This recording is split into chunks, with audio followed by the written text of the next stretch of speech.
Very good morning to you. It's Thursday, the 23rd of January. You're tuned in to our 10 a.m. newscast, coming to you from ARIRANG's news centre in Seoul. Let's take a look at what's making the headlines. The Korean trade official who was kidnapped in Libya has been released 3 days after he was taken hostage by armed men. He is in good health and his abductors have been taken into custody.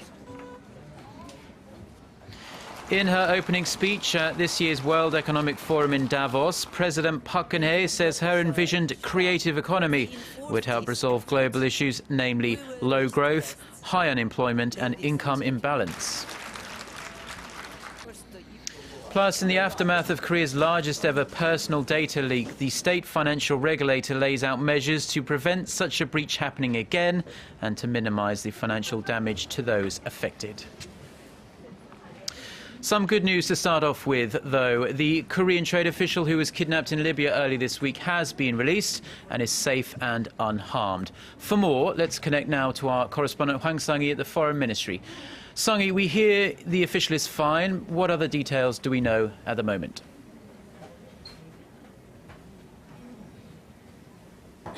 Good morning, Mark. Certainly good news indeed. Korea's foreign ministry has confirmed that Han Seok-woo, the head of the Libya unit of the Korea Trade Investment Promotion Agency, otherwise known as KOTRA, is in good health and has now been safely handed over to the Korean embassy in Tripoli after being freed by Libyan security forces. Now, the release comes just 3 days after Han was kidnapped by a group of unidentified armed men on his way home from work on Sunday evening. After being interviewed by the embassy about his abduction, Han is expected to travel to the Mediterranean island of Malta to see his family there and return to Korea with them. Now, whether or not Han will return to Libya to serve his post has not been decided yet, although KOTRA says that the decision is solely up to him to make. Mark?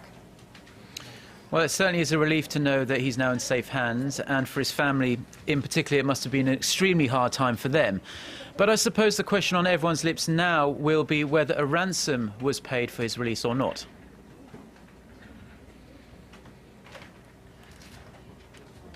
No, there wasn't.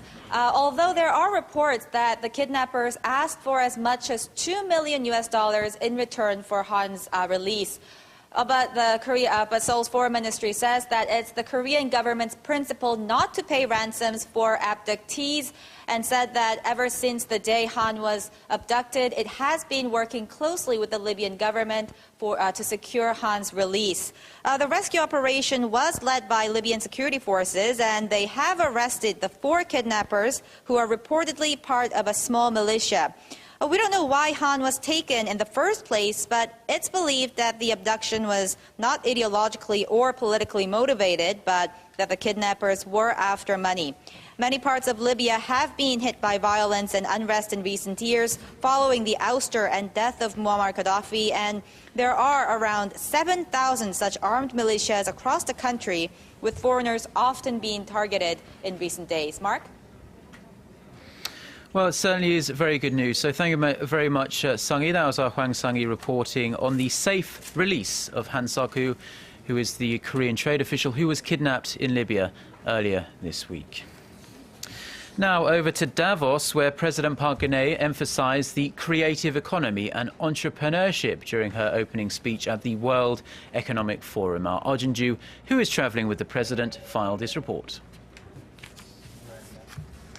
President Park says the so-called creative economy will be the driving force in, quote, reshaping the world, the theme of this year's World Economic Forum in Davos.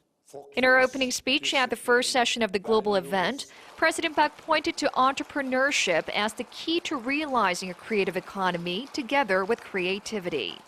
We have a saying in Korea, beads are not considered jewelry unless they are woven together. Entrepreneurship is what weaves together the beads of creative ideas into new markets and into new jobs. The president introduced Seoul's efforts to work towards a creative economy, such as setting up online and offline platforms and a public-private task force to help creative ideas develop into businesses. She vowed to ease any regulations that stand in the way of convergence and the creation of new industries by capping the total volume of regulations and presiding over a ministerial meeting to oversee such efforts. The creative economy, President Park says, could lay the path to overcoming three major challenges facing the world: low growth, high unemployment, and income disparities. Through startups, as well as the innovation of existing businesses, a creative economy can generate new engines of growth and can grow jobs. There will also be less income inequality, since anyone with a great idea can live out one's dreams by starting a business. When asked about concerns about the cost of reunification, an issue that keeps foreign investors from pouring money into South Korea, President Park said that reunification would be a jackpot not only for the two Koreas but also for neighboring countries. 통일이 되면은 북한 지역에 대대적인 SOC를 중심으로 한 투자가 일어나게 될 것이고, 또 이런 북한뿐만 아니라 주변국들도 어떤 큰 성장을 기대할 수가 있다. She explained that the investments would boost other projects in, for example, China's 3 northeastern provinces and Russia's maritime territory. A notable and unexpected guest on the front row during President Park's speech was Japanese Prime Minister Shinzo Abe. Many wondered whether the two leaders would meet or have a brief talk, but they didn't. Oh Jin-chu, ARIRANG News, Bern. Now, in the wake of Korea's worst ever personal data breach, the nation's financial regulator has drawn up a comprehensive set of measures. They include bolstering monitoring systems and strengthening punitive actions against firms and executives that leak personal data. Ji Myung-gil reports. The government announced a set of measures on Wednesday designed to prevent future leaks and minimize the damage to clients if a leak does occur. In the midst of growing public anxiety about the possible financial crimes that could be committed using the stolen data, which includes bank account, credit card numbers, and personal credit records, financial firms will now be barred from collecting an excessive amount of personal data from customers. The government will also strengthen the punishment on institutions that use client data for their marketing activities. Financial institutions will be prohibited from using client data for marketing purposes, and the CEOs of the financial firms in question will be subject to strong punishments. Firms that are found to have used client data for marketing could be fined up to 1% of their sales in the event of a data breach. The government will fine banks and credit card firms up to $4.6 million if they are found to have mismanaged personal data, and client data will be automatically discarded 5 years after a client's final transaction. The government also plans to impose heavy fines on the 3 card firms, KB국민, 농협, and Lotte, that had data stolen from the internal servers. And at the press conference Wednesday, the chairman of Korea's financial watchdog offered to take full responsibility for the data breach. We apologize for the data leak that inconvenienced the people. We will do our best to wrap the case up quickly and promise to prevent such mishaps in the future. The government has rolled out its strongest ever measures to raise the severity of personal data theft. And with comprehensive probes to kick off soon, the government hopes to prevent similar cases from happening again in the future. Ji Myung-gil, ARIRANG News. And this data leak has once again shed light on the staggering amount of phone and internet scams in the country. Our Yu Lian reports on the methods scammers use to extract funds from their victims. The private financial information of 18 million Koreans that was leaked includes social security numbers, cell phone numbers, home addresses, and credit card numbers. Amid mounting concerns that the highly sensitive information will be misused, a new type of smishing scam that uses illegally obtained personal information has emerged. Smishing is a practice where swindlers send text messages containing malicious links that can be used to extract personal financial data when clicked. These new types of smishing messages pretend to represent banks, card companies, or financial authorities and trick users by making them think they are being contacted in regard to their leaked personal information. A Korean internet security provider, ESTsoft, says there's been over 173 cases of these kinds of smishing scams reported just in the past 2 weeks. To deal with the rising number of scams, the Ministry of Science, ICT, and Future Planning will ban people from sending messages using a different caller ID starting next month. But this is only expected to have a limited effect, given that nearly 80% of all smishing messages are sent via the internet and not through mobile phones. Now, apart from smishing text messages, phishing websites are also prevalent in Korea. Phishing websites look almost identical to those of financial agencies and are also used to acquire personal financial information. Over 5,800 of such sites were busted from January to November last year, according to the ministry. That's 79 times more than the number of sites detected just 2 years ago.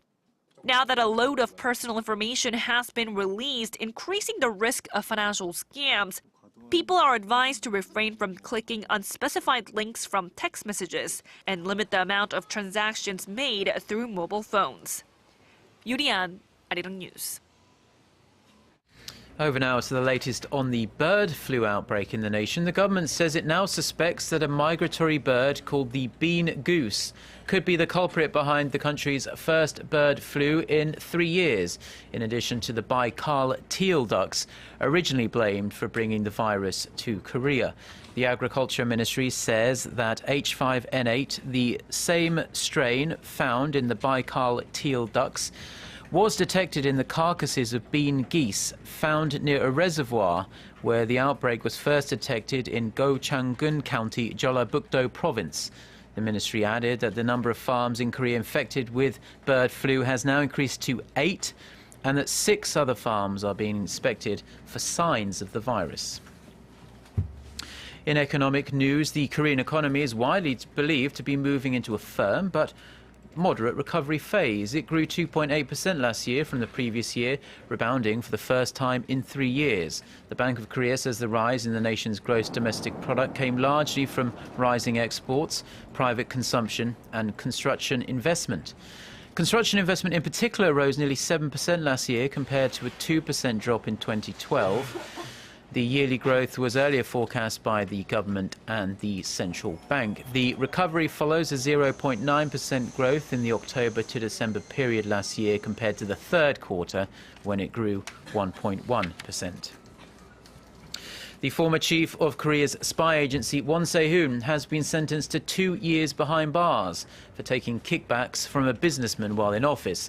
This is on top of Won's pending verdict for another trial on charges of meddling in the 2012 presidential election. Hwang Ji-ae reports. The Seoul Central District Court on Wednesday sentenced the former chief of Korea's spy agency Hwang Sung-hee to 2 years in prison.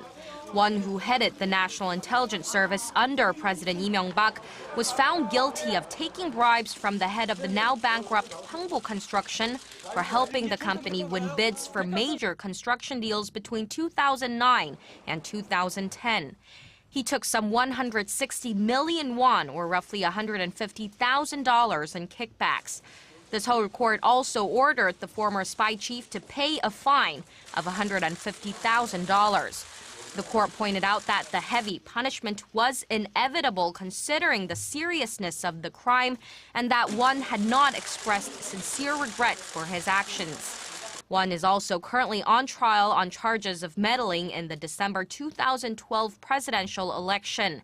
He was charged with ordering NIS agents to post internet comments in favor of then-ruling party candidate Park Geun-hye leading up to voting day. The trial on those charges will resume early next week, and a verdict is expected in February. Hwang Ji-ae, ARIRANG News.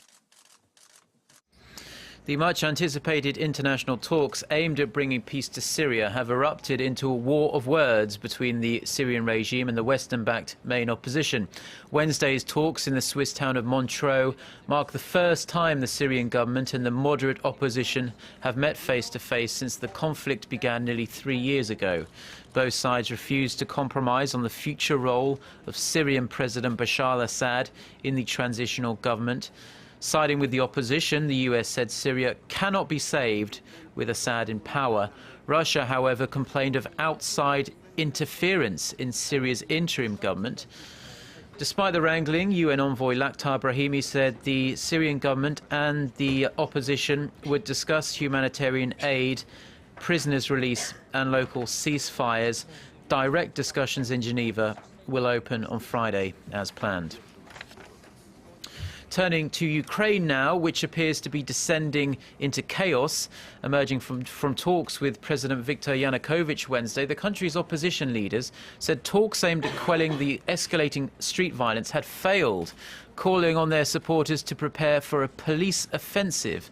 One of the opposition leaders, Vitaly Klitschko, said they received no positive response from the president regarding their demands for dismissal of the government and anti-protest laws to be withdrawn. Wednesday's talks come after the first fatalities from anti-government protests were reported in Kiev, where 2 men were shot dead and a 3rd man died falling from a great height. The political crisis in Ukraine erupted in November when Yanukovych walked away from a landmark free trade deal with the European Union in favour of closer economic ties with Russia. Japanese Prime Minister Shinzo Abe has called for military restraint in Asia amid festering tensions between Japan and China over historical and territorial issues. Delivering a keynote speech at the World Economic Forum in Davos on Wednesday, Abe said in a thinly veiled message to China that military expansion must be kept in check and military spending must be transparent and able to be verified. He also said the international control of the sea must be respected, in a clear reference to the East China Sea Islands dispute between Tokyo and Beijing. Looking to calm concerns, Japan might resort to military action. Abe said Japan has vowed to never wage a war again, and it plans to stick to that vow. Korean tech giant Samsung has been dealt another legal blow in its patent war with Apple. Judge Lucy Koh, who has been presiding over the dispute between the two tech giants since 2012, has ruled that Samsung infringed Apple's autocomplete text patent.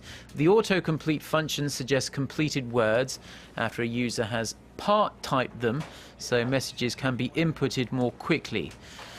The same judge also threw out Samsung's claim that Apple had infringed on one of its synchronization patents on the grounds that the patent should never have been granted in the first place. This means Apple will allege 5 cases of patent infringement when both firms go into court on March 31st, while Samsung will bring in 4. A slew of leaked files show the family members of China's political elite are hoarding huge amounts of cold hard cash in offshore accounts. Files obtained by the International Consortium of Investigative Journalists show the relatives of at least 5 current and former members of China's top leadership have been stashing assets in overseas tax havens like the British Virgin Islands. The confidential files include details of a real estate company co-owned by current President Xi Jinping's brother-in-law and British Virgin Islands companies set up by former Premier Wen Jiabao's son and also by his son-in-law. By some estimates, the total amount of untraced assets moved out of China since the year 2000 stands at somewhere between 1 and 4 trillion US dollars. Now on to some disturbing news for parents raising children here in Korea, because a new report suggests that kids in Korea have alarming levels of hazardous chemicals in their systems. Our Shin Se-min has the details.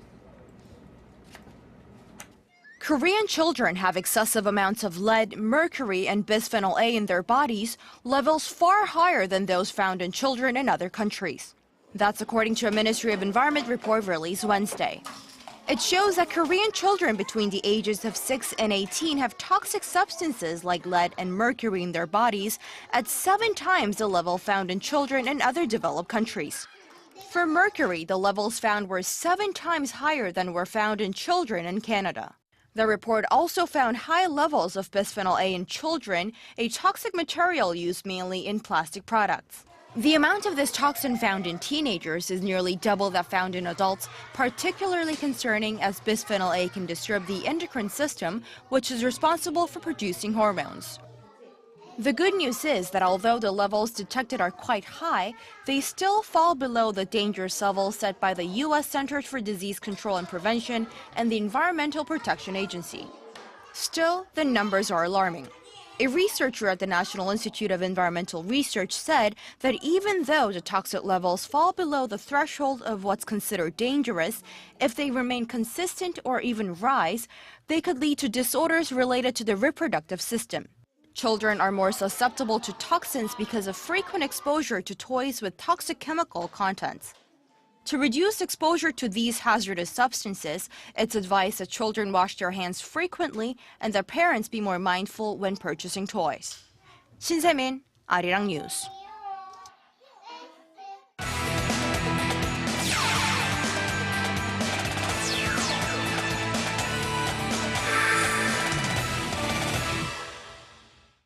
And a good Thursday morning to you all as we kick things off with the latest update on the possible return of Park Ji-sung to the national team. While many fans hope for the return, chances are he won't be returning. While the former national team captain didn't comment on the issue just yet, his father, Park Sung-jung, said in a recent phone interview that he'll be participating in the annual charity match either on May 31st or June 1st. Now, being that it's close to the World Cup dates, chances are he won't be returning, as his father emphasized once again that he's retired from the national team. Meanwhile, manager Hong Myung-bo still hopes to meet with Park Ji-sung regarding the issue. Now moving on, the Korean Basketball League stated that starting next season, each quarter will be added 2 minutes and will play 12-minute quarters instead of 10. That is until all of a sudden the league is under fire for the rule change months after it was finalized. Now, according to several head coaches from the league, they're against the idea of adding 2 more minutes to each quarter, stating that it'll increase the chances of injuries for the players late in the season. But what angered the teams and the head coaches is that the league didn't ask them how they felt about the changes and went with it either way. Now, the 10 head coaches in the league plan to hold a meeting regarding this issue real soon. And moving on to some Wednesday night's KBL action, we had 2 games that took place last night, starting off with the Seoul SK Knights taking on the Wonju Dongbu Promi. Now, the first quarter of the game led by Kim Sun-young and also Courtney Sims, the SK Knights take a huge 21-10 lead before heading into halftime with a comfortable 45-37 lead. Now, third quarter led by newly acquired Michael Dunnigan's 8 points. Dongbu starts rallying in the second half, but that rally is cut short as SK hangs on to take this game 82-74. And next up, the Goyang Orions taking on the Seoul Samsung Thunder's big first quarter from Anthony Richardson, who puts up 12 points in the quarter as the Orions take a 20-16 lead before Leon Williams tears it up as well, scoring 15 points in the second quarter as the Orions take a monster 44-28 lead at the half. Third quarter, Samsung Thunders continue to struggle from the field as the Orions never look back in this game. 76-59, your final score. And now finishing things off with some V-League action from last night. The first place IBK Altos cruised past Daejeon KGC in straight sets 3-0 over on the Women's League. Meanwhile, a huge matchup here as the Samsung-Hwaja Blue Fangs took on the Hyundai Capital Skywalkers. And the battle between the 2 best foreign players in the league, Liberman Algemes and the Hyundai Capital Skywalkers, take the first set 26-24. But the Blue Fangs changed it up in the next 3 sets with Leo Martinez leading the way, putting up 40 attack points on the night compared to Liberman Algemes' 27 points as the Blue Fangs take the next 3 sets, taking this game 3-1. And that's going to wrap it up for me. This has been SJ. Have a great rest of the day and see you guys again for your sports needs.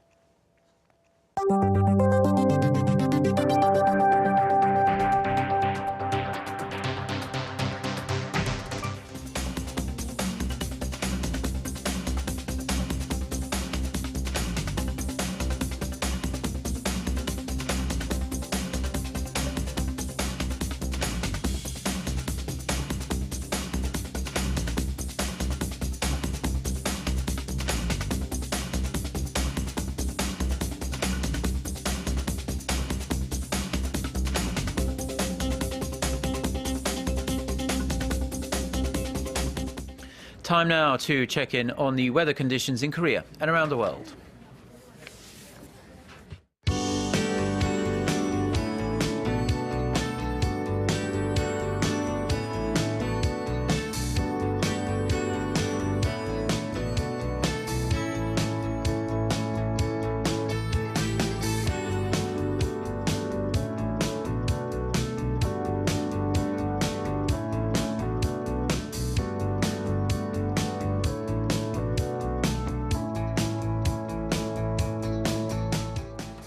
And that's all for now. Have a fabulous rest of the day. We'll be back for our next newscast at noon, Korea time.